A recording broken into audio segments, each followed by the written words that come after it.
The John, Anik, and Kenny Florian Podcast. John, Anik, and Kenny Florian. I fucking love them. I can't get enough of them. Let's hear that Boston next. Big jab there from Duffy, and Frank Mir is hurt now. Down goes Duffy, out cold. Frank Mir does it again. Rock'em sock'em robots here. Oh my goodness. Hyperbole. There are a couple of absolutely self-involved bullshit artists. Here are your hosts, John, Anik, and Kenny Florian. Oh, great to be back in your life. Great to be back in your life. It's always a good day when Kenny sends me videos of dudes in a Boston accent in my Instagram stories. That was a treat. And then I thought to myself, he must be on an airplane because otherwise he's doing childcare. Sunday, January 30th, 2022. It's episode 334 of the Anik and Florian podcast. Right? See, Ken Flo not all up on Instagram when he's home. Good to see you, man. Welcome to Los Angeles. What's going on, dude? Well, that was a long one. Yeah, I mean, right? It's not as right. It is. You get conditioned to doing these coast to coast flights, but it's long, man. 5 hours, especially going out Charlotte to LA. Yes. Long time to be on a metal tube, no doubt. So, well, it's great to see you. We have a lot to get to today. We're going to have Max Payne Griffin on the program. He'll step in for Jimmy Krause on the main event challenge. We'll also talk to him about his main event or co-main event, I should say, coming up against Neil Magny, March 26th in Columbus, Ohio. No card designation spot yet for Max Griffin, but very exciting for him. We'll also talk to the fourth-ranked UFC welterweight contender Vicente Luque, who is fighting Bilal Muhammad. That is a rematch, and that is a main event on April 16th, likely at the UFC Apex in Las Vegas. So a lot coming up today. We'll check in with Ray Longo on a Sunday night. Likes the primetime slot, does Longo, so we'll see how chipper or not he is later. But today is our 2022 intern sweepstakes, and we apologize for keeping these 12 or so individuals waiting this long. But we're bringing on an intern. And I know people are like, oh, I'm not even a listener anymore because you're not paying the intern. Good news. Your comments have made this from a non-paid internship to a paid internship. Ken Flo just fucking froze up on me. Not a good start today. Kenny, can you hear me? What's the fucking frequency, Kenneth? Kenny, can you hear me? All right, Kenny can't hear me. But yeah, we're giving you a Christmas bonus, which will essentially count as your payment. So it's a paid internship for the 2022 Anik and Florian podcast. Ken Flo is sharpening up and focus a little bit, but I'm certainly not going to deal with this for the bulk of the program. Kenny, can you hear me? So basically today we are going to play for you the 12 videos for our 2022 internship sweepstakes, okay? Kenny, Cody, and I each have to come up with a top 4, and then those 4 individuals will be voted on by the listenership, combined with the 3 of us as we welcome in our executive producer, Cody Merrill. And that will determine our intern. So basically the only thing that we told these individuals was try to maximize your 60 seconds. And I think for Kenny and Cody, we all have different criteria. Cody, this individual is going to work hand in hand with you. I don't know if you're nervous, but this is a pretty big deal for you. Why would I be nervous? Well, I mean, I'm just saying, like, there's a lot on the line here. Like, you don't want me to sabotage this whole process and find someone who can't fill in your gaps. I know you don't have a lot of weaknesses per se, but you do have some gaps that need filling. Well, depends who you ask. All right. Kenny, can you fucking hear us?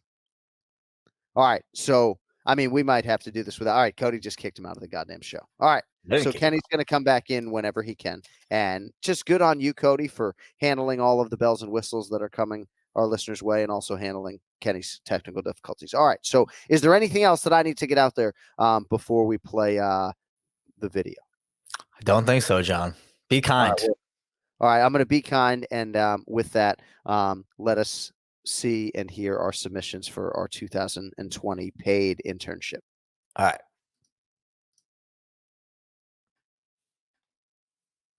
That's what they call dead air in the business. So I'm filling it. What's up, guys? My name is Michael, and I currently work in television. I entered this contest because I've immersed myself in watching martial arts. It has consumed my Saturday nights so much so that I even got my girlfriend to start recognizing the fighters and their backstories. As a 32-year-old man, I'm definitely not looking to wash another grown man's underwear or wax anyone's car, but I am very interested in talking some fucking fight cards. It would be killer to do something with all of this information I absorb. I want to learn even more, help with preparation wherever I'm needed, and get involved in MMA. I know that I can add something to the equation. And if you haven't already picked someone, since I know how some of these contest things can go, don't hesitate to give me a shot. Thank you, guys. Love the show. I like Michael. That's a pretty good start. No foul play here. I mean, Yeah. This is the way the contest What is up, go. fellas, and what is up, fellow listeners of the Anik and Florian podcast? My name is Nate. This is my 2022 internship submission video. A little bit about myself. From Indiana. I'm a Chicago Bears and Manchester United fan. Not even John Anik could tell you how many more sleeps until either of those teams give me something to celebrate. I'm a Brazilian Jiu-Jitsu blue belt. Kenny, just to be able to say I'm a part of your podcast, I'm sure my instructor will finally start being nice to me. Please help. Also, Kenny, I know you're looking for somebody to kind of sway the scores in your favor. I did 2 semesters at community college, so I definitely know how to grade on a curve. I'm your guy, but I spent the last year getting into podcasting, and this would just be a great resume builder to kind of take that next step, help Cody out. I'd love to learn and pick his brain as much as possible as well. Who knows, Cody, maybe we'll be sharing some not safe for work emails here soon. Thank you guys regardless for all the content, and hopefully we'll talk soon. Peace. All right, good stuff there from Nate. Cody, can you pause the video for a second? Because I think Ken Flo is ready to hop back on, or he says he is. All right, so Chicago Bears, Manchester United, a Brazilian Jiu-Jitsu blue belt. Do I use it against people when they are Jiu-Jitsu practitioners, or is that like a feather in their cap? I mean, it depends. How often are you rolling around with Bahumpa? How often are you seeing him? Do you want to shrimp for 30 straight minutes or what? No, not often. I'm not. So I don't know. I mean, I guess that's something that's in the pro pile for Nate. All right. Well, I want to just email. What am I, John Gruden? Come on. Yeah, right. I mean, all right, we'll see. So nobody as yet has told you exactly how they're going to help you in terms of what they're going to bring to the table, but 2 very qualified individuals nonetheless. All right, as you were. God, I miss Ken Flo though, huh? Damn, dude. Yeah. Hey, what's up, John, Kenny, Cody? I'm Luke Connell coming to you right now from Northern What's New up, Jersey. Just wanted to say thank you for selecting me as a finalist for your 2022 internship position. I was headed to work when I heard the podcast, heard my name called, almost clipped the curb. Was really caught me by surprise, but really I think I should be the guy because I'm really passionate about mixed martial arts. I'm really passionate about your show, your program, all the segments you have on it. The worst part about a week off from the UFC is a week off from your podcast. I'll always respond when called upon to the best of my ability. And if you guys do happen to go another way with somebody else, I'll be applying next year. I'm a fan for life. Thank you very much and Happy New Year. Happy New Year to you, Luke. I love these people, Cody. I love these people. I really Luke Connell setting him up for 2 entries. I mean, always I know, be close. I know. All right. He's talking about next year. Go ahead, Will. Will Berger is next. Anik, Kenny Florian, thank you so much for choosing me to be a part of your 2022 internship sweepstakes. My name is Will Berger, and here are the reasons why I am your ideal candidate for 2022. I'm a driven, competent, clear communicator who will always deliver what you need on time. Whether it be stats, standings, data, or social media postings, I'm here to do whatever you need, as an eye can be a Swiss Army knife. I have a background and bachelor's degree in audio production. I spent a lot of time recording and editing music and film.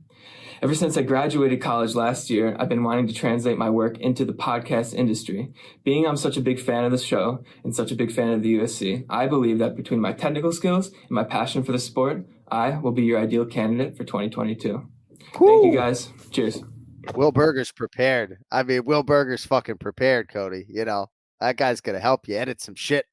He's ready to go. You got to send Ray the Ray Longo Minute rundown. That'll be one of the intern tasks, Yeah, that's right. All right, good stuff so far. So I did pause it. I don't know if we have Ken Flo or we don't. Yeah, I mean, I see him. I mean, he looks a little bit like He's Keith present. Florian when he's frozen like that. But Kenny, if you can hear us, we cannot hear you. So we are 5 interns in, Cody, and for better or for worse, we got to keep the show rolling. The show must go on. Who's next?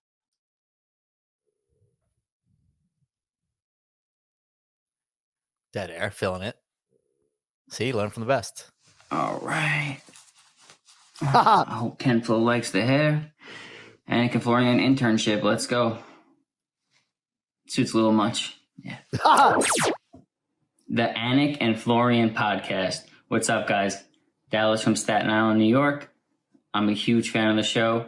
Tuning in every week for years now. You can catch me on episode 150 making picks against Kenny for UFC 223.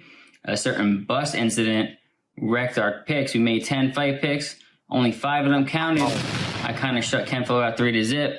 One of my proudest moments so far. Oh, Dallas needs to stop having these great picks here because I'm going to go with Calvin Cater as well. I'm going to go with Artem Lobov as well. Damn it, Dallas. How about it? Hey, listen, Anik, we're never having Dallas on the show ever again. How's that? He's too good. Well, no, I think he's too good, dude. Great minds. You already know I'm a huge fan, loyal listener of the podcast. Wow. My dedication to the sport, my knowledge of the sport is second to none. The internship has got to be me. I watch every event, every weekend, not only the big boys, the UFC, PFL, Bellator. I watch the little shows, Ring of Honor, CFFC, Cage Warriors is probably my favorite outside of the U.S. I love watching fighters grow from early in the sport, right after they make their pro debut, to making their way up the ladder, getting the break into the UFC. I mean, I've been watching Paddy the Baddy since he sold out the Echo Arena in Liverpool. I've been watching Ian Gary since he was fighting on the prelims in Cage Warriors. Things like that makes me happy to see them flourish in the big show. It's an honor to be considered for the internship. I hope you guys pick me. I won't do you wrong. I'll put the work in. Back in the day, I think Kenny was a little jealous of my hair. It's flourishing now, got a little bit more lettuce on top. You got better hair than Kenny Florian. So Dang. look at this guy. So loyalty might get him in the top 4. He did go way beyond the 60 seconds, but that's really well done with all the video edits and everything else, Cody. That was nice. I mean, the most impressive part about that video, I mean, the vocal octave just change and timbre from you and Kenny. I mean, do you even recognize those guys? Like, that's Jason Anik, not John Anik, right? Yeah, I mean that's pretty impressive stuff. I mean, guys kind of blowing me away. I'm trying to multitask here, and have Ken Flo try by phone, and see if he can pop on for these, especially because Dallas is literally trying to do this for Ken Flo, and this doesn't make for a great show. Cody, who's next? No love for John either. Everyone's like, hey, Ken Flo. I know. That's hey, John, Kenny, Cody, and listeners. This is Jake Temko. Thank you for your consideration for this internship and to be the guy.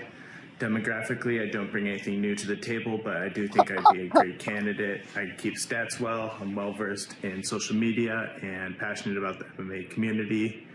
I'm an EMT. When I applied, I did it as a sliding glass door moment for a dream. So getting this would definitely be some validation to continue to pursue that.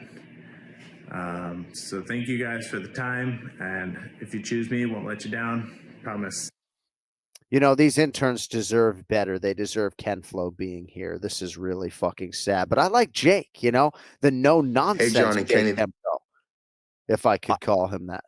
My bad, John. Go ahead. Finish your thought. No, Jake Anik Tempo's no nonsense, right? He's like, I'm going to come help the cause. You know, I don't have a backdrop. I'm not going to wow you with a bunch of stuff that maybe isn't going to pay the bills. You know, I'm meat and potatoes. And I don't know. Jake kind of resonated with me a little bit is all. Blue collar, you know? Yeah. All right. Oscar Silva is next. This is Oscar Silva from Chicago, Illinois, and I would just like to start out by shouting out Cody Merrill for picking me to be one of the finalists for these internship sweepstakes. And I've been a fan of this podcast for a long time, and to contribute to it in any way would be a complete pleasure on my end. Actually, I have a podcast of my own and an Instagram account with thousands of followers that Cody Merrill already follows. And will there be people that submit that will be more qualified than me? Of course, I'm just a young college student, but you'll be hard-pressed to find somebody that's going to be more dedicated and passionate. I truly hope that I get to work with you guys soon.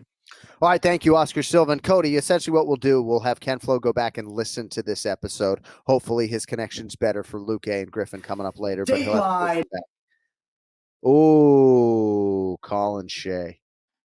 Worcester, Massachusetts. How's it going, Anik and Florian podcast? John, Kenny, Cody, Ray, all the listeners out there. How we doing? I'm Colin Shea. You can call me Colin Ballin. I'm a 23-year-old communications major at Worcester State University, currently looking to get into a field such as sports media, maybe something I'm passionate about, like MMA, you know what I'm saying, you know what I'm getting at. But anyway, I'm willing to do whatever it takes for this podcast, even if I have to wash Ray Longo's greasy fucking mop. I will do it, and I will do it well. But in all seriousness, I am honored and grateful for this opportunity. Really think it's a way I could get my foot in the door. And I look forward to working for you guys if I can. And yeah, Colin Ballin, signing out. Colin Ballin. Cody, please pause in between every submission at this point because I want to give these people a little bit of shine. Ken Flo! Oh, my God, it's good to hear you. I mean, we've had some great submissions. We apologize for the technical difficulties. That was Colin Shea from what looked like a dorm room at Worcester State University. I mean, how does that not pull at your fucking heartstrings a little bit, you know? I love it. Up there fucking playing Coke or playing Xbox, getting Coke in the town. We had a guy earlier named Nate who's a Brazilian Jiu-Jitsu blue belt. And I was sort of wondering aloud, like, does that, like, do you want the guy to be belted in jiu-jitsu? Like, is that, like, do you care about that? Because for me, I'm going to use it against him, actually. Right? Oh, I love it. That's kind of cool. I like that. You know, obviously he's in the sport. He trains. You know, that's got to count for something, right? Yeah. And then we had Staten Island Dallas, who made picks against you on episode 150 of the podcast, right? We're here at episode 334. Right. And it was the episode before Connor threw the dolly at the bus. So, like, he lost a lot of fights, you know, but still beat you head to head. You'll have to go back and watch the video. You know, if he beat me, I don't like him already. I don't like him. You were already, that's exactly what you said back then. So clearly you haven't gotten more mature as you've gotten older. So, all right, we still have a few more of these, but good stuff there from Colin Shea. Cody, as you work, kid. Well, I just want to say crazy sport, right? Like, no NBA analyst is like, oh, remember last year when someone threw a bus at LeBron James' bus or, threw a dolly? I'm all over the place today, John. I'm just going to play these videos. Thanks.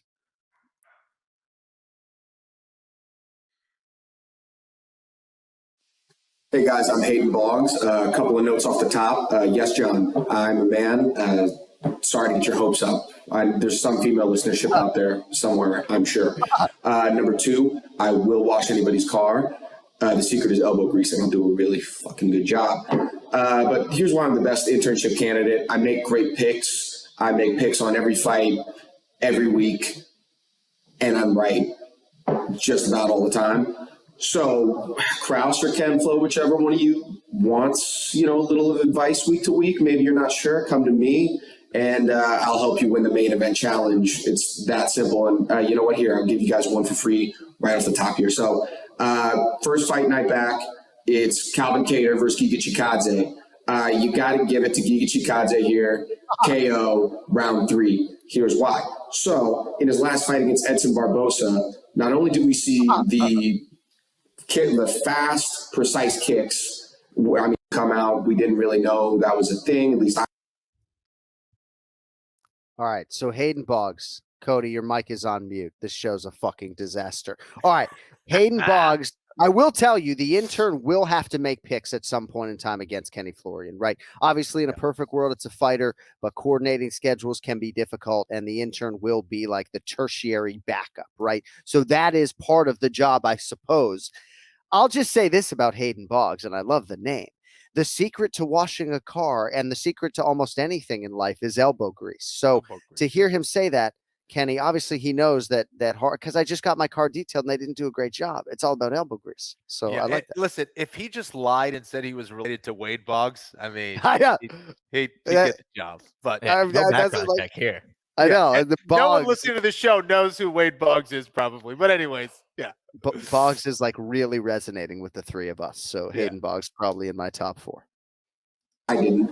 I thought he was more of a striker, but Calvin Kattar, he's got a channel. Whoever does, I think it's a challenge. But thank you guys so much for the opportunity. All right, that's the end of. Sorry, Hayden. Skipped your analysis there, but no, that's okay. Rip up that ticket. And hey guys, this is Philip Howe. Phil Howe. No. Phil Howe. Don't call him. And I'm here to tell you why I'm the next person to be the Anik and Florian podcast intern. Reason number 1, I work hard.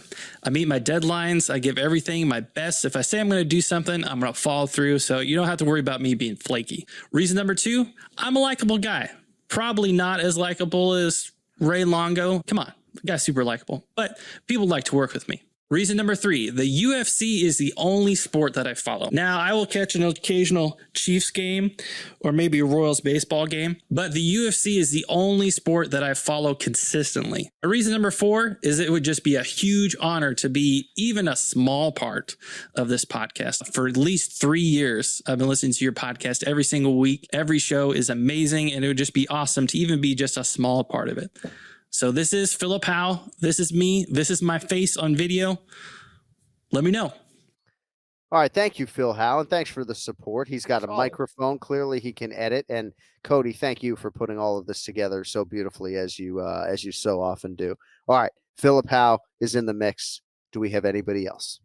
We do, John. I believe we have 2 more. All right. I'm excited. Hey guys, I really appreciate the opportunity. Now let's hear from an absolute freaking legend. Mr. John Anik, Mr. Kenny Florian. It's your old friend, Raging Al Iaquinta here. And I have a recommendation for you guys. Jake Perlstein reached out to me via Cameo. And he asked for me to vouch for him for the position of intern for the Anik and Florian podcast. And I'm going to do just that. Jake Perlstein is a guy that thinks outside of the box, going to Cameo and getting me to make this little video for him. He wants this position bad, and he'll do whatever he needs to do to get the job done. So I'm going to vouch for Mr. Jake Perlstein. Of course, you guys need to do your own due diligence and check him out. But for someone who goes above and beyond, I'm with you, Al. He's got my vote. All the best, guys. Shout out Ray Longo Minute. Boom. Amazing. That is absolutely amazing. So you can book Raging Al Iaquinta right now on Cameo for $54.99. I'm also on there. You can book Bruce Buffer for Valentine's Day for $300 if that suits your fancy as well. That shows tremendous initiative and thinking outside the box. I mean, Jake Perlstein's in my top 4. There's no doubt about it. Right? I mean, very good, dude. Yeah, absolutely. Right? I mean, you go on Cameo, get a UFC fighter with this specific. I mean, Jake Perlstein. Like, you might have only a couple track, buddy. Couple of ways to get ahead. You know, you could have had Hall of Famer David Ortiz if you wanted a real cameo. You know. Could you imagine though if somebody dropped, like thousands of dollars to have David Ortiz vouch for them? That would be something. This is our fucking podcast. Yeah, very well done, Jake. Though we appreciate the effort. All right, our final submission belongs to whom? And great to have Ken Flo back, by the way. All right, what's up, fellas? My name is Mason Phillips. I'm 22 years old from Dallas, Texas, by way of Auburn University, War Dam. But man, this is an opportunity of a lifetime. I'll be blessed to get this position because not many people get to do what they love unless you're in the UFC. But, man, dude, I've been a diehard UFC fan my whole life. My pops got me into it back in, like, when GSP was fighting, when Uriah was in the WEC. But there's no lack of knowledge there for me. I'd handle all responsibilities for the main event challenge with James and Ken Flo.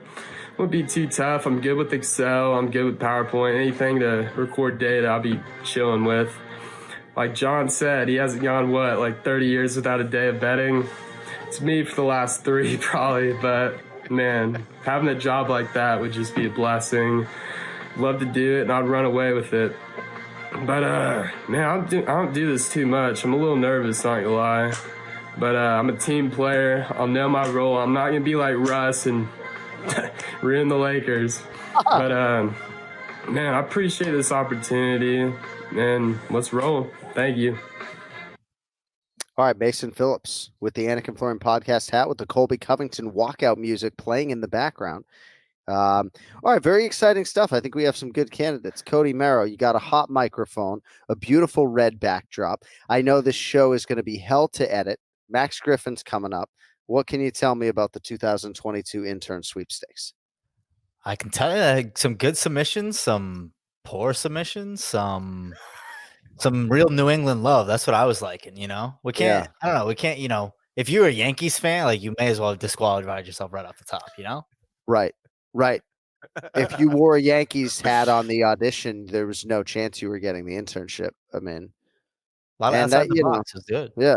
Hayden Boggs, Hayden's a guy. Jake Pearlstein resonated with me a little bit, Oscar Silva, Colin Shea. All right. We're each going to come up with our top 4. And then we will make that determination. And if the listenership wants to get involved as well, that would be great. But we got big things to get to the rest of the program. Let us get to our first guest. He has a big fight coming up March 26th against 8th-ranked Neil Magny. Let us get to Max Payne Griffin. It's the main event challenge. Anik. The time is most definitely now. Florian. I finish fights. I'm going to do everything possible to win. The main event challenge. The John Anik and Kenny Florian podcast. Well, if you are audio only, and shout out to the people that are not ingesting this podcast in video form. Those are the dulcet tones of UFC welterweight contender Max Payne Griffin. Looks like you grew out the lettuce a little bit. I know you're wearing a hat, but looks like you're working with something back there today. Look at that. It's long, man. I don't know if you can see, but it's a long. So it's long, I man. was trying to make you guys jealous. Yeah, well, I've had a weird thing with hair. It's like I can't shave my head fast enough, shaved it before the show today. But I was actually doing some research today, and I believe I came across a stare-down photo of you and Alex Cowboy Oliveira, and you had nothing of the sort, right? You had high and tight, I believe, at the time. Yeah. Yep, after the quarantine, or actually that fight was probably the last time I cut my hair since. So my hair grows pretty fast. All right.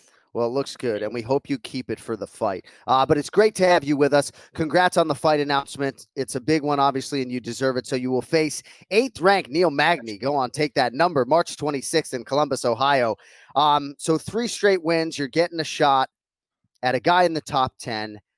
This could end up being the main event. No, this card doesn't have a main event right now. I mean, you never know. This 3 could turn into 5, so keep that in the back of your mind. But you got to be thrilled about this, obviously. Yeah, super pumped. We do communicate with Sean a lot. I told him what I wanted, Sean Shelby, and I said I wanted to fight Ponzinibbio, Jeff Neal, or Jingling. He really liked those guys. He really liked that I wanted to fight the guys. It's like a lot of guys that really don't try to fight the guys that are good. And me being, I think I'm around around number 20. So to ask for someone top 10, but if I could ask for the edge, 15, 14, hey, why not? But to kind of skip the line and just get number 8, I'm with it, man. I want to be in that mix. And here we are, Columbus, Ohio. Man, life is good. So if you don't know, Jan Blachowicz was supposed to fight Alexander Rakic in the main event, and that fight has been canceled. It looks like there's a Blachowicz injury. Perhaps that'll be postponed. So, but obviously you haven't heard anything on that. But it's very interesting, man. Because when I look at the card, it looks like you might be the co-main. So I don't know. Very interesting. No, it looks good. If they want me to do 5, though, I need to know. But I'm playing. I know Neil got cardio. We all got cardio, but Neil Magny's a cardio guy, so I've been focusing on that, just in case we do 5. But do you watch video? Do you do a lot of breakdowns of your opponents, or do you let your coaches do that? I let my coaches do most of it. I don't want to think too much of them. I usually watch tape after. I mean, I've watched Neil my whole career. I mean, we were on Tough 16 back in the day together. I mean, I've known Neil for a long time, been a fan. And I know what he does. I know what he likes to do. But yeah, I let my coaches look, that some of them watching slow-mo to kind of see different tendencies that they see, or fast forward, to see different stuff, just kind of different go-tos that they have. And we usually agree. And then we just formulate the game plan around that. Obviously, he's a little bit taller. So I've only been sparring and grappling with taller guys to kind of get that look. Got that long reach. It's 80, but mine's 77. So it's not too different. I have a long range. So I like it. It's a blessing of a fight. And I love it. So let me take you back to my research today. It was March 7th, 2020, Las Vegas, UFC 248. You lose a split decision to Alex Cowboy Oliveira. Bloodbath, great fight.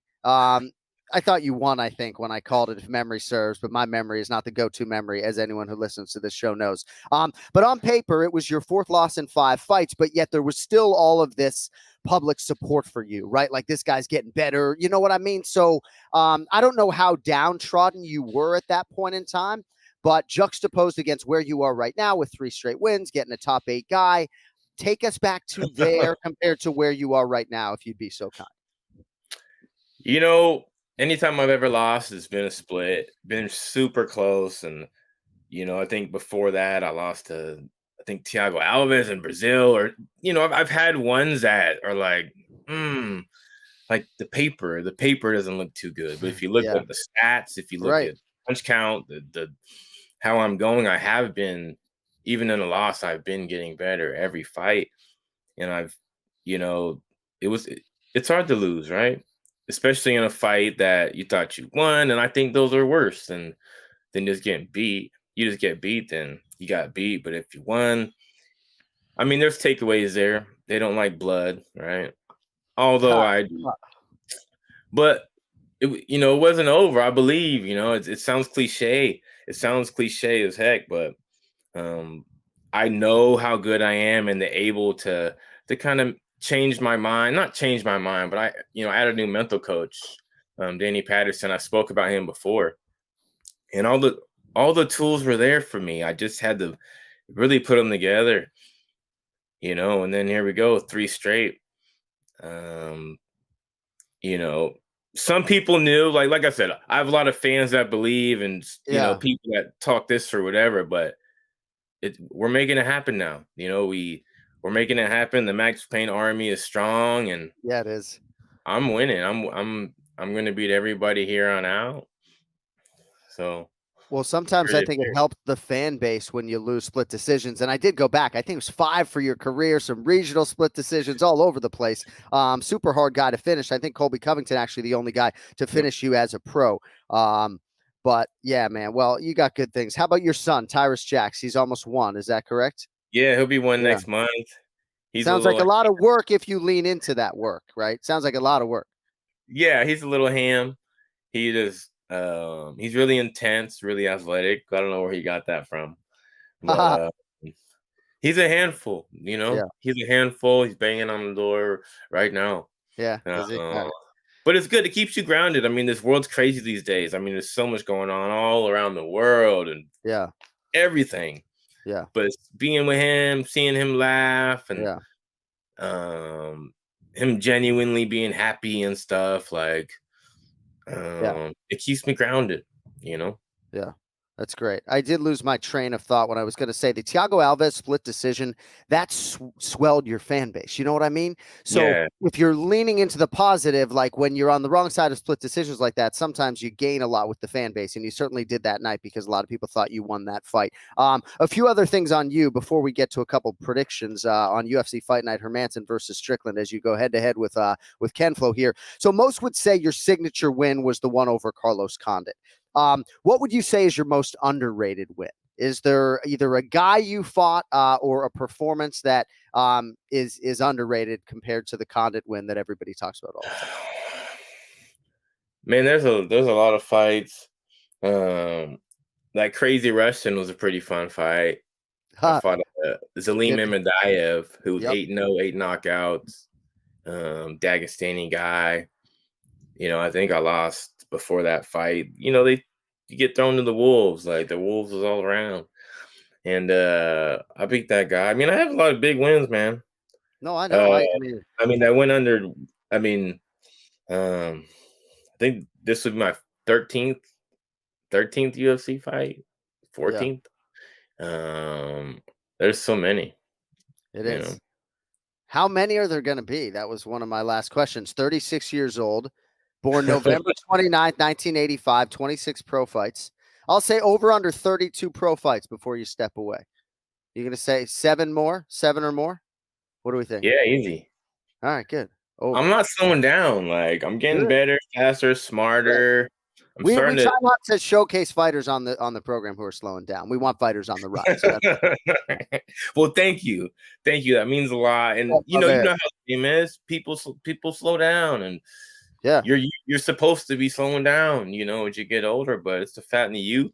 I'm a light skin, man. I got powers, man. My man, I know you do.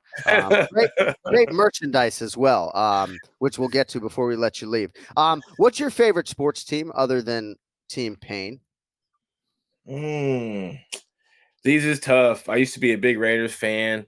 You know, they were the Oakland Raiders, kind of close to here, Sacramento. But then I really stopped watching. You know, they were letting me down for years and years and years. So I just had to step away from other people's sports that can ruin my day. You know, I know. True sports fans, they'll let something else that's outside their whole realm just ruin them. Yeah, you know, just ruin their week. You know. Yes. I'm not into that. That's good. That's a good way to look at it. I need to start leaning into that. All right. Tougher fight at welterweight for Max Griffin right now. What is the tougher fight for you at welterweight? And if I see you on a television set for the UFC, you got to answer this question as if you're hooked up to like a lie detector machine. So, tougher fight for Max Griffin right now at welterweight, a rematch with Colby Covington, who you fought in your UFC debut, or Khamzat Chimaev? What's the tougher fight for you right now? Oh, the pause is all I need. Pause is all I need. No, tougher fight. Khamzat's doing his thing, but I want Colby. I want him, you know. I bet. I want that fight. So I bet. Good answer. I want that fight, and I'll get that fight. Yeah. I'll get that fight. The good thing about Colby, I didn't do too bad against him. If you look at what happened and you know, kind of put him down, almost Kimura'd him. I was a rookie. But I know what it's like. I know what it's like to be in there with them. I know his pressure. I know his and I could beat him. Yeah, I know you can. I know I can. All right, well, first up is going to be, of course, Neil Magny coming up not too long from now in March in Columbus, Ohio, with fans, 30-foot octagon instead of the little tiny regional one they use at the Apex. But let's talk about the fights this weekend before we get you out of here and off to the birthday dinner. And thanks again for fitting us in on a Sunday. Yeah. Obviously, the San Francisco 49ers are not central to his championship Sunday today. All right, so UFC Fight Night, Hermansson versus Strickland. After a week off for the UFC, back at it. Co-main event and main event, both at middleweight, but we'll start with the co-main guys. Punahele Soriano minus 195, Nick Maximov plus 165. So Soriano, Max, coming off his first pro loss. It was last July against Brendan Allen. On the other side, Maximov repping the Nick Diaz Academy. He's an undefeated fighter. What do you have for us on the co-main, brother? Okay, Puna and Maximov. Puna just suffered his last loss. Brendan Allen, you know, Brendan had a lot of different tools, but I like Puna's striking. He's southpaw, which he's going against Maximov, which is also southpaw. But Maximov is not a striker. He may strike a little bit, but he's not purely a grappler. But if you ask me, he's 90% grappling. Wants to get it down. Trains out of Nick Diaz Academy. Yeah, he has been working with them southpaw. Been sparring with Nate and them southpaw because Puna's southpaw. Most southpaws, they don't fight southpaw. But, you know, the power is not there with Nick and Nate. They don't have that knockout power. So I don't know if he's getting that power look. Puna has good hooks, good left hook, good power, and he trains at extreme. Coming off a loss, great takedown defense. Especially Maximov, he gets the guy down, but he's not a wrestler sort of call. You know, he's not a college wrestler with the double legs and all that. Kind of just tries to get you down and keep you there. I think Puna's going to stuff his shots, kind of wear on him. I mean, I think the experience too. I looked at their previous records. Yeah. I mean, they both kind of fought guys that weren't too good, but Maximov fought some terrible guys on, you know, some guys 0-6. He fought some guys that he should have beat, which it happens. But if I was to do a pick, I'm going Puna, probably second round finish. I think he's going to stuff his shots. I think he fought better guys. And I think I think that's fair. I mean, I think experience comes into play. I thought Maximov Kenny looked pretty good in his UFC debut last September, UFC 266. I like the stylistic matchup. I think the matchmakers did a good job with this one. Kenny, what do you have on the co-main, brother? Yeah, listen, I think it's an interesting fight. I think Soriano, certainly is going to have the advantage on the feet. I think that he is a good striker. And I think Maximov is going to have the advantage on the ground. I think that he does a really good job of linking his submissions together. Wasn't able to get that submission. Like, there were a bunch of times where I thought he was going to get the submission. He wasn't able to pull it off and stuff like that. I don't know if that was, UFC jitters or inexperience or whatever it was, but yeah, I mean, he's going to have to take advantage if he is able to take the fight to the mat. I think experience is going to be a factor here. I'll go with Soriano as well. Yeah. Hard time to be fighting Puna too, coming off that first career loss. Got to figure you're getting motivated, man. Getting motivated, man, on both sides. All right, main event. Fascinated by this one too. Two mean individuals, and I say that in the nicest of ways. I just like watching them compete. Sean Strickland minus 210, Jack Hermansson plus 175. All right, Max, number 6 versus number 7 in the world. The belt in this division is going to be on the line in 2 weeks. Good time for this fight to be happening. You going Strickland as the favorite or Hermansson the dog? I'm going with a nutcase, Sean Strickland. Yeah. That's a compliment for him. No, it is 100%. Take it as such. But with the volume that Strickland has been putting out, the pace, I think it's going to be a lot. I think that Hermansson, he does mix in the strikes, but what he just did to Shabazian on the ground, took him down, did the ground and pound beating. But his takedowns, I want to say he has 36% takedown accuracy, getting the guy to the ground, while Strickland has about an 80%, a little bit higher takedown defense. So I think it's going to be difficult for Hermansson to get Sean to the ground, personally, unless it's kind of like in the scramble, some kind of makes it ugly. But I do like the pressure that Strickland has been putting on lately. I think I don't know if he finishes him, but I think he's, probably going to make him tired, been able to get some more shots off. I think it'll get ugly at the end, but I got Strickland by decision. Kenny, Sean Strickland has won 5 in a row last July. Main event win over Uriah Hall. Very interesting to see how they sort of proceed with the winner here, especially if it's Strickland. I just think he has a uniqueness that could get him on a championship trajectory if he can make a statement against Jack Hermansson. Who do you have in the main event?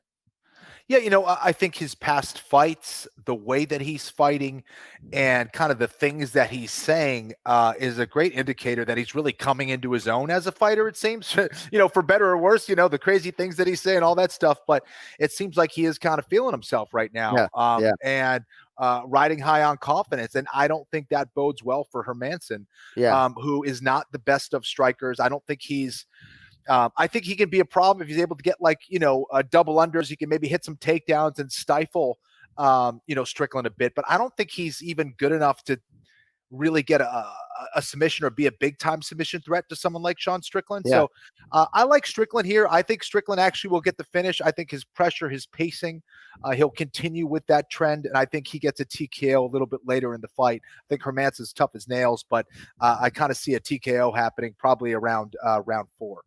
All right, convicted on Sean Strickland. If the UFC told me I had to fight somebody in the UFC for 15 seconds, but I could eliminate one guy on the roster, I might eliminate Strickland because I think he might kill me in 14 seconds. And I don't want to take that fucking chance.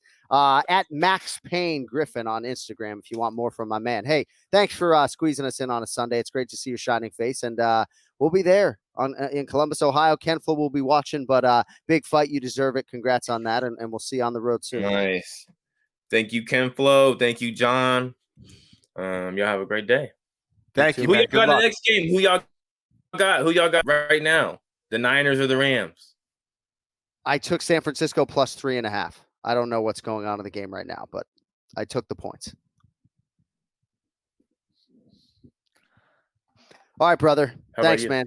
Ken Flo, you got any? All right, I'll go Rams. I'll go Rams just to be different. See you, dude. He's in LA. So. All right, y'all. See you, man. Thank you, brother. Ken Flo's got wheels on the ground in LA, so might as well go with the Los Angeles Rams. So today, quickly, if I could, I want to talk to all the marketers, advertisers, and business owners out there. So one of the best ways to grow your business is to work with influencers that your target market follows and cares about. As many of you know, one of my favorite companies, so many good people that I've aligned with, is Millions.co, and they have just launched a sponsored watch party product. This allows you to work directly with incredible professional athletes and sports personalities such as myself that will host a watch party and then invite fans by the thousands to watch all of the major sporting events with them. So this gives brands a unique chance to get hours of engagement with their audience. Plus, you'll get product script reads from athletes, shareable video assets with Ken Flo's face, social media mentions and posts, and of course, a featured spot in every single watch party as well. Kenny and I are actually going to do one of these coming up for an upcoming UFC Fight Night, and we hope you will join us for it. But this is the best athletic influence product ever created for marketers and brands, and Millions is hosting 10,000 watch parties over the next year, and their inventory for sponsorship is already selling out. So all you need to do right now to contact the team at Millions, go to millions.co/advertise and start a campaign to grow your business today and connect thousands of the world's top athletes to your brand. That's millions.co/advertise. Get in on the sponsored watch parties today. Pretty good stuff there from Millions. All right. What is Ray Longo doing on a Sunday evening is the question. We're about to get to the Ray Longo Minute, but he always says I talk my shit on either the front or the back end. I say plenty to his face, and hopefully the dog's not here. I know spoilers. I don't know if the dog's going to be here this week. Okay. But Longo says he's better at night, and you got to answer the bell whenever you have to, right, Kenny? I mean, we called fights in Australia times, right, where find yourself on a treadmill at 2 a.m. because the first fight is at 3:30 a.m. local time. You want to be in the right mental space, right? So Ray likes this potential Sunday night switch of the podcast because he says he's better at night. And I say it can't be worse, right? Can't be worse. And yet, as the star of the show, we gave him great consideration in terms of the time slot. If I said, I called everybody, I called you. I said, Kenny, if Sunday night's like movie night with you and your wife and you're watching movies every Sunday night, we won't do the podcast, but we're undergoing some changes here. Cody Merrow's in high demand. Kenny Florian's in high demand. Like, what are you doing in LA right now? What are you doing in LA? I got some teaching some jujitsu, dude. So I'm back doing a little jujitsu. I got some seminars coming up. So out here on the West Coast a little bit and enjoying the weather. Yeah. Speaking of which, Kenny Florian Jiu-Jitsu Essentials. I did click.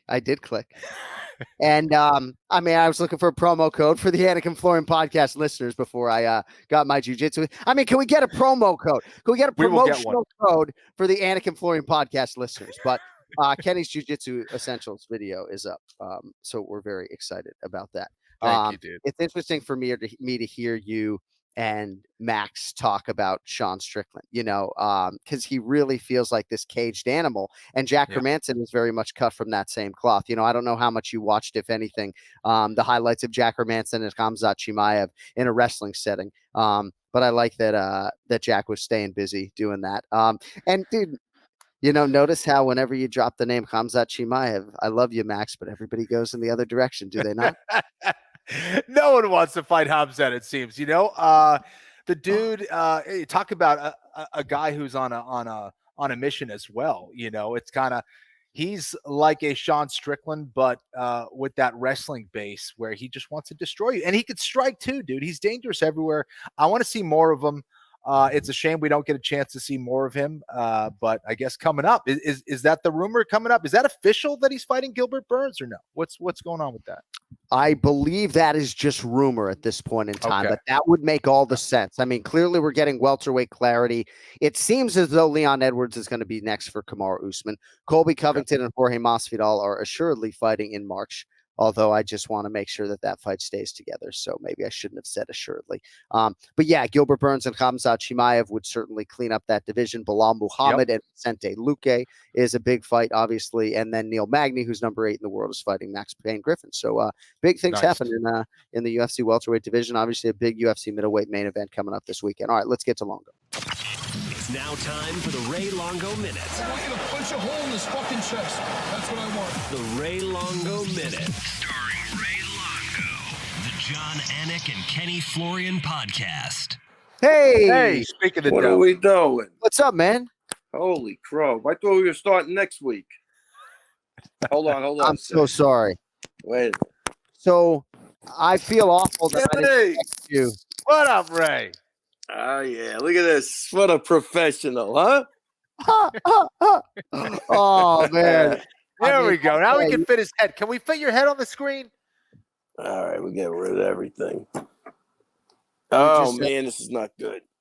You just elevated my whole day. My whole day is elevated seeing your face. That's a good color. Clearly a Bengals fan. Oh, I think I got it. Yeah. That's a good color on you, Raymond. How you doing?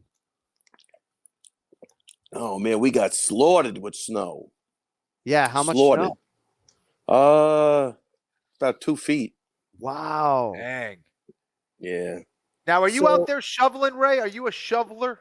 No, I'm done with shoveling. Okay, me too. I got a wife and kids for that, Kenny. Put him to work. Put him to work. Yeah, I mean, come on, man. Now he's a framing expert. Look at the way he framed himself. Look at that. How good is that, man? Holy shit! I didn't realize how good I look. This is incredible. So Kenny and I spent the first, I think, 62 combined years of our respective lives in Massachusetts. Shoveled a lot of snow, dealt with the cold. So today was the coldest day of the year in Florida. Coldest day that I've had in Florida since I moved here. It was like 34 when I woke up in South Florida.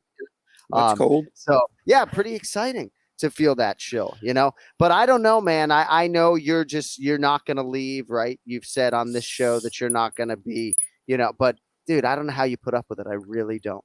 Yeah, and I mean, look, I was a shoveler at one point. I just got to the point where shoveling and helping people move, two things I'm not doing that I was used to do a lot of when I was younger, not doing it anymore. No, the shoveling is the worst thing for you.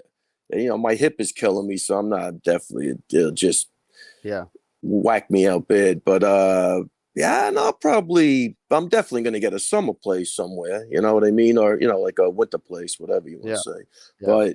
But man, Boston, I think, has to be worse than Long Island, right? They seem like they get killed, man. Yeah. It's just incredible to think about people choosing that long term, right? To put up with that, right? You know, I just don't know that I would ever. I said when I went west that I would never move back east, and obviously that was a falsity, but I would never move back to a cold place and put up with like a Boston winter. I'm not tough enough. I'm not hot enough. Not going to happen.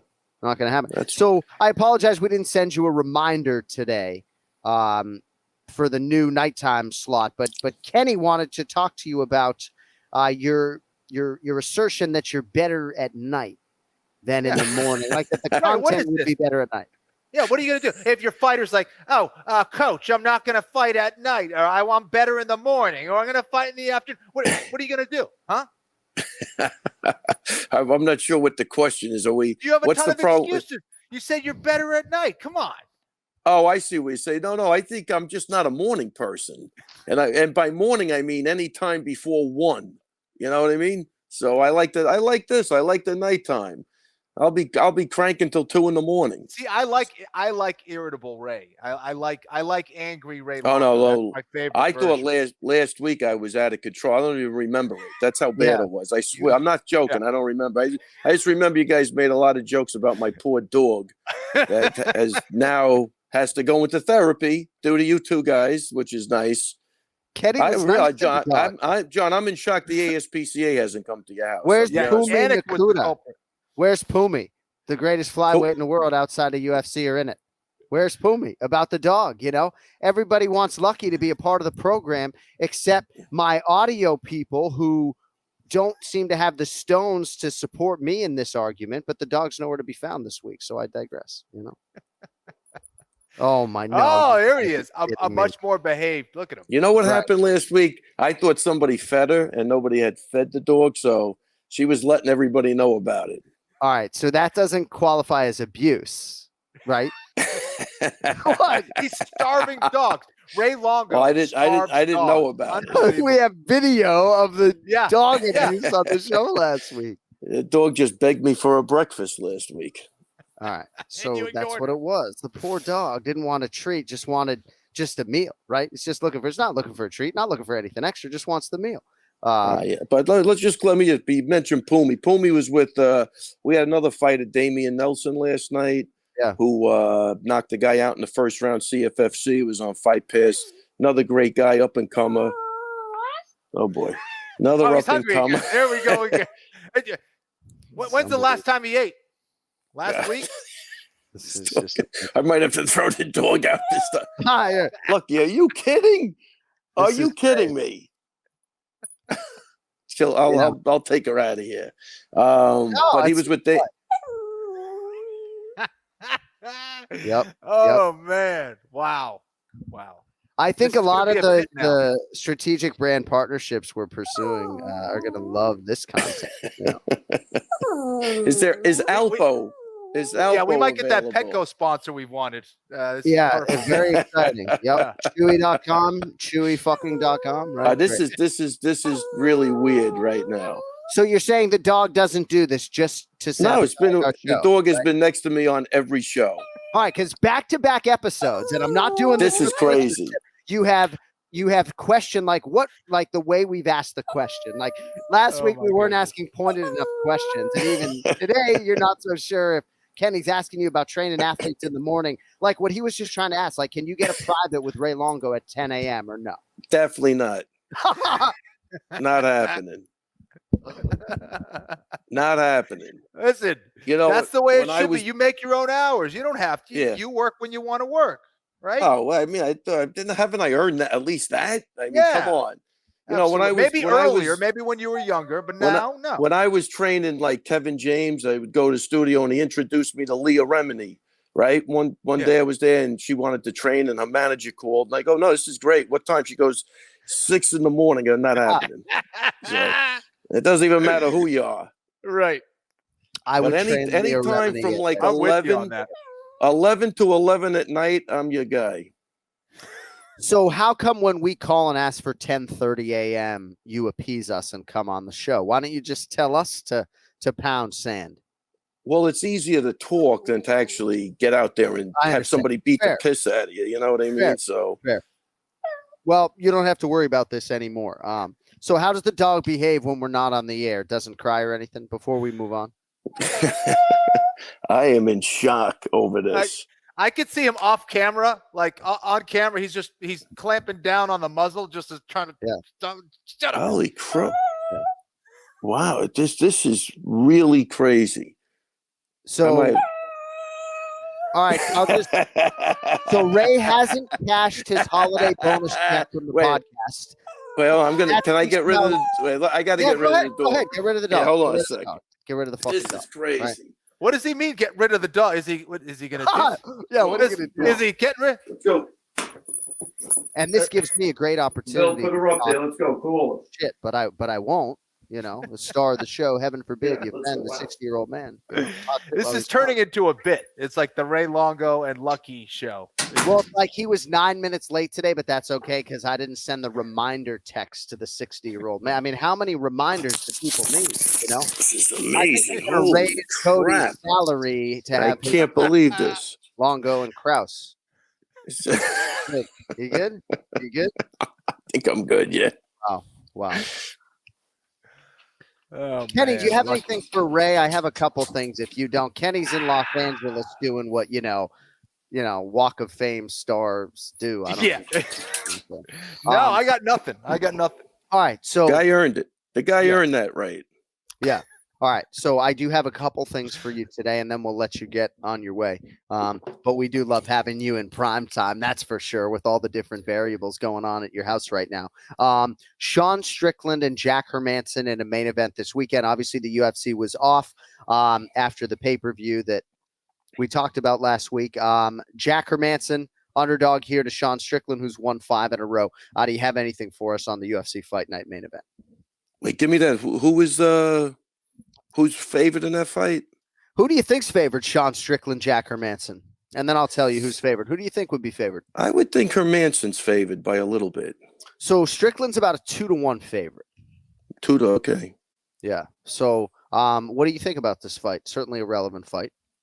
Man, Strickland's on a roll, and he's a gamer for sure. So I think it's going to be a great fight. We'll see if Hermansson can, navigate his way through the shit talking and get the fight where he wants it. But Strickland's definitely been really, really looking good, and believes in himself, and looks like he's completely insane. But he's tough, man. He's definitely tough.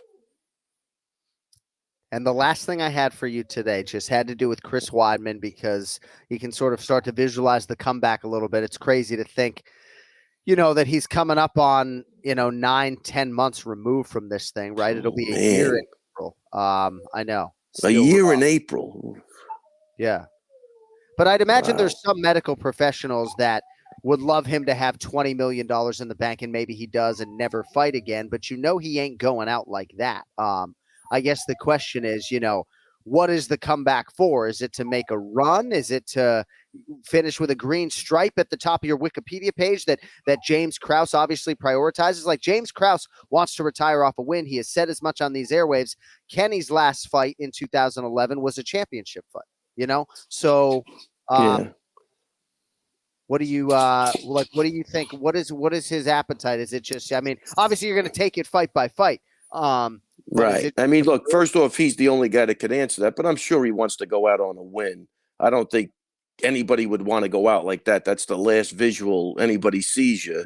So the only way to erase that is to get back in there and win, lose, or draw, get rid of that, It's just it's so difficult. It really is. Yeah, that was a tough one. That was a tough one. Yeah, you almost got to go once more, he's definitely going once more. If he's able to, he's going. Yeah. No. Yeah. All right, my brother. Well, that's all I got. The question that I'm going to ask Ken Flo at the end of the show today. Oh, you want more from me today? You want more from me? Yeah. What do we got? That's it.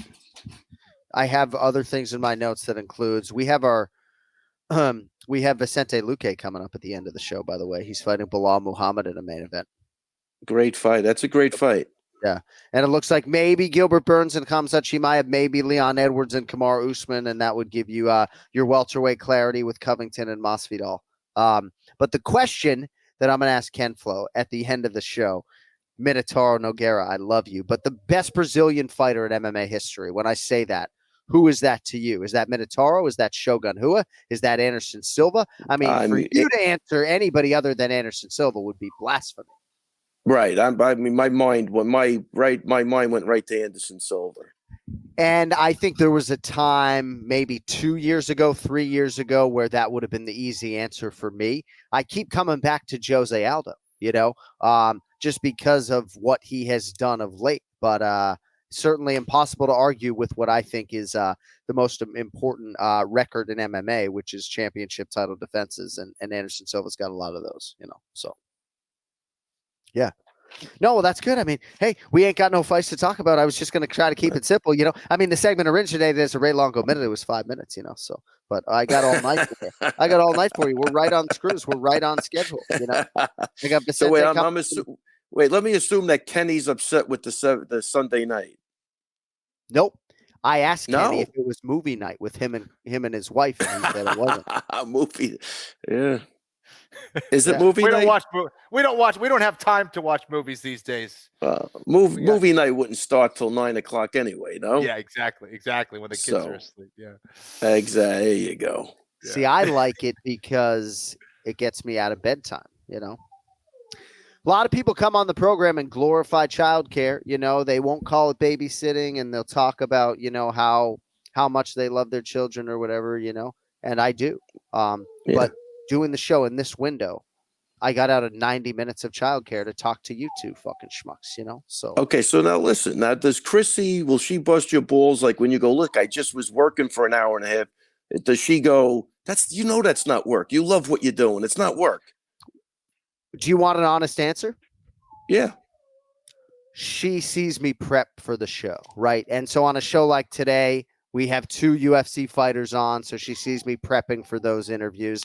And even for your segment, even though maybe today's Ray Longo Minute wasn't the greatest in the history of the show, I prepare for your segment, So, yes, when I'm in here chopping it up with you guys, this is the payoff, right? This is when I get to have fun. But it's not as though I was just sticking around all day not preparing for the show. We got commercial spots to read. We got producers to pay. You think Cody Merrow fucking shows up and does this program for free? Now, how much time do you prep for this show? It depends on the week, but I can tell you on a pay-per-view week in which Kenny and James Krause are making 7 picks apiece, and I'm setting them up. I prep for all of that. I'm not good enough to not prep. How long? At 2 hours, an hour? Yeah, 10 maybe minutes? 2 hours. It just depends. Sometimes I don't have a lot of time. But obviously, no. I'm just asking because I feel guilty, as I'm sure Kenny does too, because we don't prep at all. So I mean, I'd like to contribute. Can I prep at least 10 minutes? Give me something to do. Yeah. Well, yeah. I mean, like obviously, I don't like to say, hey, why don't you do a deep dive on Jack Hermansson and Sean Strickland for us? But yeah, I mean, maybe next week I'll have you give us a prediction on the co-main event or something like that. But yeah, the pay-per-view weeks are a little bit more daunting. There might be a UFC Fight Night that happens when I'm doing something with my kids. I got to go back and watch that, so there might be some prep involved there. Hey, always be closing, Ray. We're just trying to, always be closing. Glengarry Glen Ross. What a great movie. Kenny, do you feel guilty? Do you feel guilty at all? That John, he preps that much? He does a lot more than I do. I'll tell you that. I prep. I do prep every once in a while, especially for guys that got to research I don't know much about, or he's shaking his head, Kenny. He doesn't believe not you, as much as John. Not as much as John. John puts it all together. I mean, he's like the point man, the producer. He does a lot of shit. Phenomenal, absolutely phenomenal. Well, thank you. My whole thing is that I'm not a professional athlete, though. I didn't fight for the UFC championship 3 times the way Kenny did. You know what I mean? So it's like Kenny has showed up here every Monday for almost 7 years, as you have, and you've coached all those athletes, right? You've had a UFC championship belt on your shoulder. You know what I mean? So I had 3. The guy I don't want to split hairs, but it's 3, not 1. Yeah, right. Holy bro, geez, thanks for following my career, though. I appreciate that. Sorry. You put that in your goddamn prep work. Yeah, he didn't research that, did he? Oh, yeah. Holy crow, yeah. Need to start doing fighter cards on the coaches. Yeah, why don't you just look that up? It's only all over the fucking place, but not all right. Don't worry about it. Yeah. I'll make up for it. Sorry. Can I offer you a weekly spot on my podcast? I think it's going to be yes. But no, I got to fill in the gaps and I got to prepare, right? It's like I don't have that experience. And, there's a lot longer leash for professional athletes showing up late than play-by-play guys showing up late. You know what I mean? The fighter's 5 minutes late. Oh, Longo's 5 minutes late. I can't be late, My twin brother thinks he can be late. It's amazing, right? He thinks he can fucking be late, Convince Kenny to do a comeback and go in his corner, and you'll be right with everybody else. Kenny's not coming back, He's in the right place. Man. He's in the right place, That hurts just thinking about it. Yeah. He has so many Bitcoins, reasons to not come back to fighting that it just doesn't make a lot of sense. That fucking dog's got to go. The dog's got. You still hear him? You still hear him? We do hear. Yeah. We do hear. Yeah. My God. It's a male and its name is Lucky. I thought like Lucky Lauren Murphy. I thought it's a female. I just do that. You just call him. Oh, come here, boy. Wait. So just today gender identity. I don't even know what the hell she is, but whatever. Yeah. I always wanted a male dog so that I could say like, "Come here, boy. Come here, boy," like the movies. I don't know. But that dog is gonna ruin the rest of your segment. So. All right, let me get out of here. I feel bad now. I overstayed my welcome. Thank you. All right, man. I'll be more prepared next week. Hey, we're gonna send you the rundown actually, and you'll see all the work that really goes in behind the scenes. The other podcast I get a whole itinerary. Do you have what's the name of the other podcast you do? Extra rounds. There it is. Classic, Ray. I was going to ask if he had it. Oh, he's back? He's back. That was me. Cody, that was brilliant, Cody. Do you have an electronic mail address? Yes. All right. We'll send if you got an email address, we'll I'll go over that with Cody this week though. All right, outstanding. All right, man. Listen, enjoy your Sunday night. And I will see you next week. All right. Have a great day. And a better Take it easy, guys. Bye. There's no way he reads that email. There's no way. Every week here on the Anik and Florian podcast. Yeah. No, I knew we had a little scheduling stuff today because we had the 2 athletes. So I didn't have this elongated Ray Longo minute. But all right. That dude wants some time. So next week we're going to do a 25-minute Ray Longo Minute because his entire team listens to the program, and for that we are eternally grateful. So I don't know who started this conversation about this Brazilian MMA fighter, but obviously I find it interesting. You know, Brazil is near and dear to my heart. You're one of the few people that knows it's truth that we were walking down the street in Brazil and two hot chicks pulled over to the side of the road and they asked for my picture, and we thought they wanted your picture, and it happened, you know. somehow it happened, unless it was Brian Stan. Maybe it was Brian Stan. But who is the greatest Brazilian fighter in MMA history? And it seems pretty easy, slam dunk Anderson Silva, because all of the championship accolades, and Jose Aldo, of course, some of his stuff was in the WEC, but he's got the title defenses as well. You know, some don't like Anderson Silva being in this conversation because, you know, he isn't clean as a whistle per se. You know, Maya, there's a longevity play there in terms of the UFC record books. I mean, Minotauro is just the one name man, right? Total legend. Obviously, Shogun is going to ring true with a lot of people. Vitor Belfort, of course. What do you think in terms of the best Brazilian fighter in MMA or UFC history for you? Gosh, a lot of great names right there. I'm going to go a different route. About him, obviously, as recently as last week, probably. Jose Aldo for me is that guy. I think that you know, you look at his consistency. He doesn't have any controversial that went wrong. You know, what he did in the WEC, the fact that there were really weaknesses in his game. So yeah, I'm going with Aldo. All right, now joining us, very happy to have this man. I don't even know where he is in the world right now, but he is the UFC's #4 ranked welterweight contender, the silent assassin. I've said on the air, the not so silent assassin, because he absolutely ruins people. Vicente Luque is with us. Good evening, sir. How are you, Vicente? Hey, I'm good. Good evening, guys. Thanks for having me here. And yeah, I'm in Florida. Tomorrow I'll be flying back to Brazil. And all over the world all the time, but it's good. It's part of the sport, you know. Got to travel a lot, and I enjoy it. So you have a tremendous inner circle. I guess we'll just start there with your team: Daniel Evangelista, Henry Hooft, obviously Gilbert Durinho Burns, many others. But the bulk of your training is done in Brasilia, and that's where you're obviously leaving shortly. Is that right? Yeah, most of my training is done at Cerrado MMA in Brazil.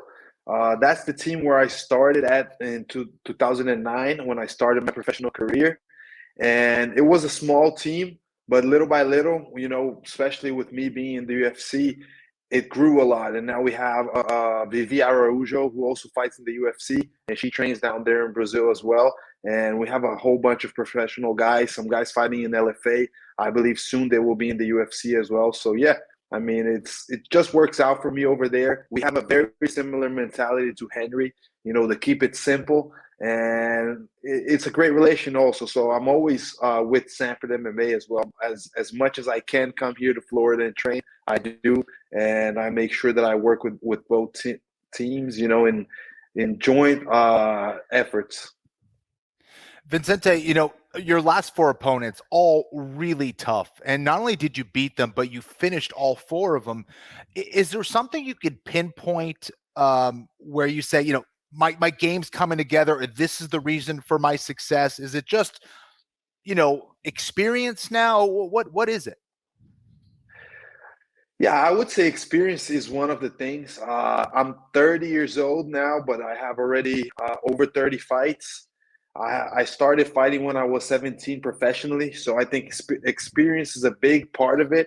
I've had great wins, but I also had tough losses, and I think that's what taught me the most, and that's what made me the athlete I am right now. You know, those losses, learning how to go through adversity, even when I was, you know, with a 6-win streak, and then I got a loss to Thompson.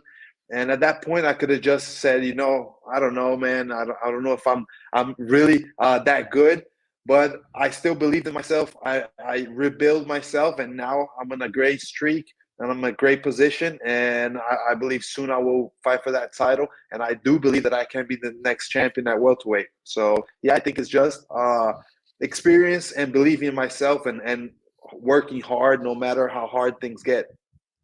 It's so interesting because you were 7-5-1, after you lost your UFC debut in 2015, and you're probably sick of people bringing that up. But sometimes I feel like maybe that's why it took you a while to, be the welterweight alternate that they go to, or to get your first UFC main event. You and I have talked privately about the value of a main event, and you might have gotten a championship opportunity if a guy had a bad weight cut not all that long ago, right? So you're getting the main event now against Belal Muhammad. I would imagine the main event was a lot of the drive for you in terms of rematching a guy that you have a quick knockout against. Like, how did this come together on your end?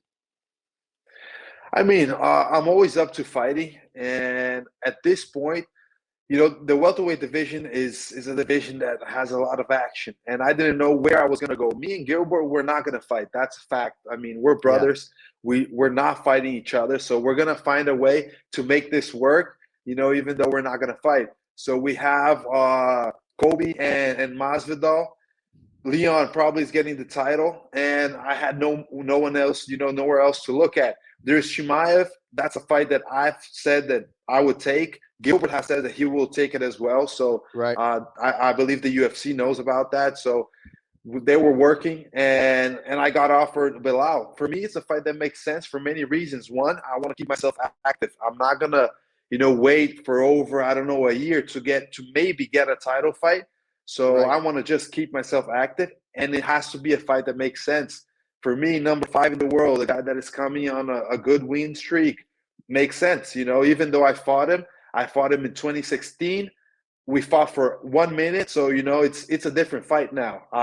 It was a knockout at that point, but I don't know what Belal has evolved a lot until now, so it's a different guy, it's a different opponent, and I think it's a big fight, especially for the division, for the fans. Yeah. Whenever I step in there, I know it's a great fight, and the fans are going to enjoy it. Listen to this fucking guy. Why are you not an analyst? I mean, the guy's bilingual. I mean, seriously, have you done any television work before, sir? I haven't done. It's something that I am interested, but I don't know. I'm not that engaged with social media and everything, so maybe that's why I'm not, more. I don't know. People never see this side of me. But whenever I'm in interviews, sometimes I'm in Brazil. I have done some things on TV in Portuguese. And, people like it. I don't know. I like to talk. I can talk a lot. I'm the silent assassin as a fighter. But as a person, I enjoy talking. And people like to hear me talk. So I don't know. Maybe I got to do some more of this. I'm telling you. I mean, I'm not going to publicly ask you who your manager is, but maybe we should talk to that individual. So did you just have your first kid or a child? Is that accurate? My first kid, yeah. I had my first kid. And, man, it's super awesome. It's something that I've never imagined was gonna be like this, and I don't know. It's the best thing ever. It's hard to describe. Only once you have a kid, you know what it is. How old is your baby? He's 8 months. Oh wow! You could hear him. About to get on. I'm gonna get him. Good, yeah. Bring it on. I love it. About to put the baby Here on he the pedal. is. Oh my God. Look, Bento. Look at that belly. Go with your mom. Congratulations, man. That's amazing. Thank you. So you're about to get on a metal tube airplane with that child, right? Good for you. Good for you. Yeah. All right. So first meeting with Belal Muhammad at Madison Square Garden, massive show. It was November of 2016. And that fight happened like 6 or 7 weeks after you had another fight that you won by knockout. So you made a quick turn to fight Belal. Obviously, you mentioned he's a different animal right now, but what do you remember, if anything, about the first meeting and the preparation for it? The first time we fought, it was, I believe, 2 or 3 weeks notice. He was going to fight, I don't remember who he was fighting, but he was going to fight someone else. They got caught on USADA, something like that, and they offered me the fight. So, that's why I say it's such a different fight, because I didn't watch much tape on him. I watched maybe his fight against Alan Jouban, because he had just started in the UFC, and I knew that he was a tough guy. He could take a lot of damage. So once I stepped into that fight, I thought it was going to be 3 rounds, and it was going to be, a tough fight. So I got there. I was able to get the knockout early. I believe I'm the only guy to have knocked him out, and that shows how tough he is. After that, nobody was able to do it. So, I look at this fight as a new fight. It's hard for me to take much from the first one. What I will take is I know that I can hit him, and I know that I can hurt him, and that's what I'm going to do against anyone. I'm always going to try to put them out, and that's what I'm going to try against Bilal. I'm going to go in there and look to take him out every single round, even though I want to have the experience of fighting 5 rounds. I want to go for that title, so that's interesting too. We'll see if he can withstand what I'm going to bring. It's going to be a fun night for sure. One of the most accomplished finishers in UFC history, Vicente Luque, with us here on the Anik and Florian podcast, the owner of the 3rd highest finishes per win percentage in UFC history, 14 UFC finishes. Pretty damn impressive in his 17 UFC wins. Ken Flo is the guy who hopped on a microphone when his voice was several octaves higher and said, "I finish fights." So he always likes when we have guys that actually put people away on the show.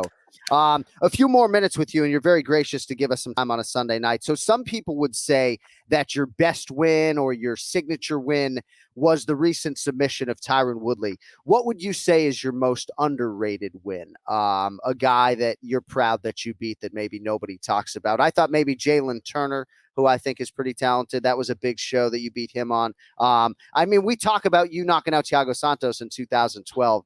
A lot of people don't know about that. But what do you think is your most underrated win?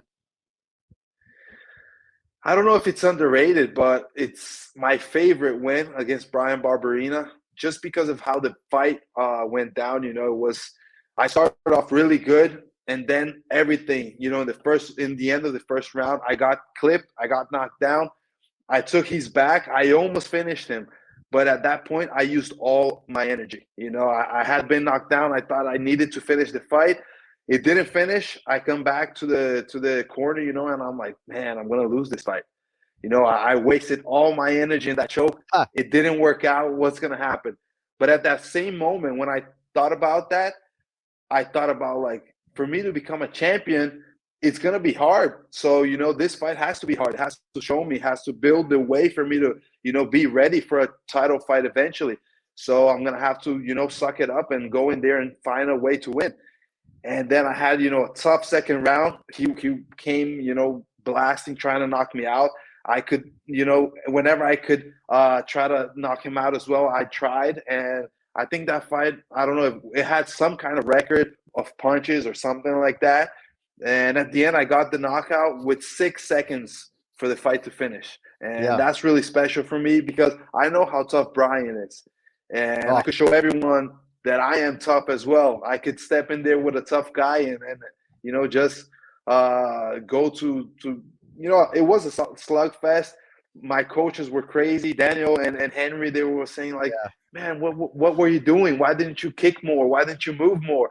But I don't know. It was after I got knocked down, everything changed, and I just had to do what I did, and I got the win. And it's for me the most exciting fight. I love to watch it. Whenever I have a chance, I watch it again.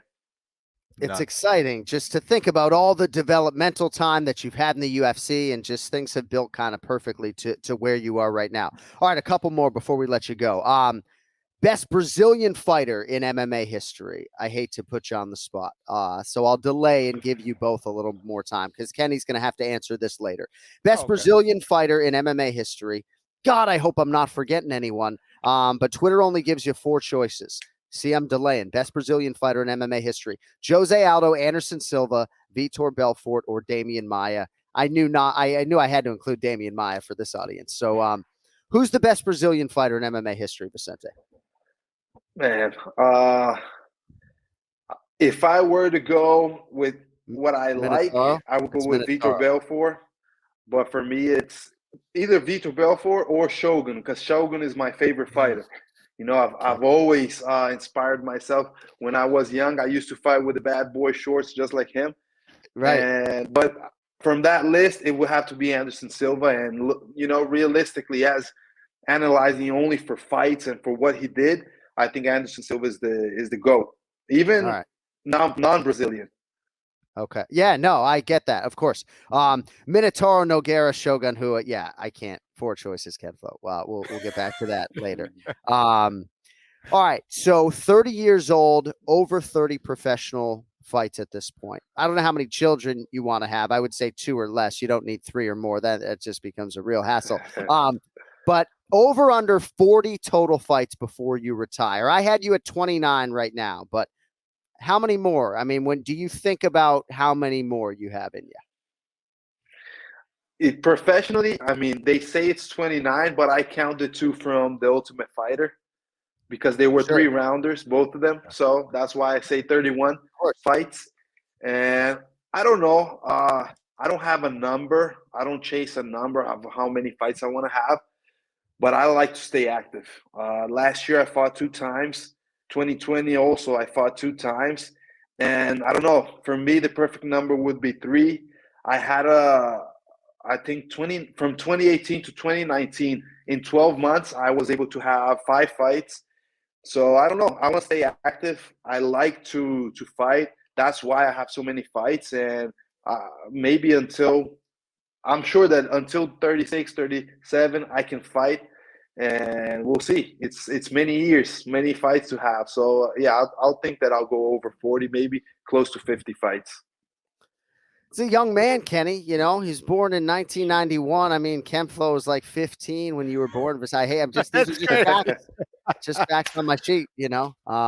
Hey, man. We are so happy for you, you know, and just to see you and Gilbert rise in this division together. And, you know, anyone who knows anything knows you weren't going to fight each other, but it's massively exciting that you have this main event against Belal Muhammad. And certainly if you win that and get that finish, which is your customary, probably looking at a championship opportunity. So safe travels. Thanks for fitting us in, and wish you guys all the best on your quest to become the greatest in the world, my man. Thank you for the time. Thank you guys for the invitation, and it's my pleasure. Whenever you guys want to talk to me again, I'll be available. My man. No, we're going to talk. We'll talk off the air about getting you a hot microphone. But there he is, folks. On social media at Luque Vicente, the UFC's number 4 ranked welterweight contender, taking on Belal Muhammad. Very interesting fight. I'm not going to press him on the location. I don't know if it's going to be at the UFC Apex. It is a Fight Night headliner in April. It looks like it's the week after UFC 273, which is rumored to be in Jacksonville, Florida. Ray Longo, actually, I think, broke that news here on the Anik and Florian podcast, if I'm not mistaken. But that's a main event, 25-foot Apex, and the first time around they fought like 90 seconds. So any early thoughts from your mind on Vicente Luque and our guy Belal Muhammad? Yeah, listen, really interesting fight, and I agree with him, and it's good to hear him say that he thinks it's going to be a totally different fight. I mean, Belal is a completely different guy, especially right now. These are 2 of the hottest welterweights, you know, in the UFC right now, and this could be a title eliminator as well. You know, you look at what these guys have done and how they've done it. Very, very interesting fight with a lot of stakes on the line.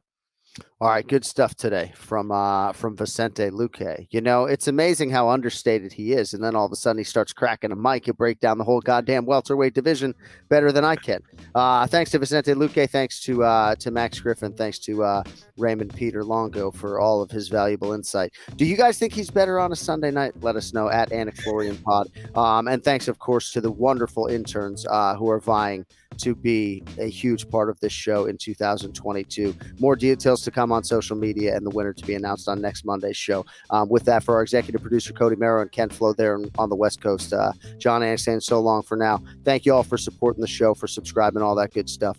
Buying merchandise, AnikFlorianPodcast.com. We fucking love you. We'll talk to you next week, Monday, if not sooner. Yo fucking later.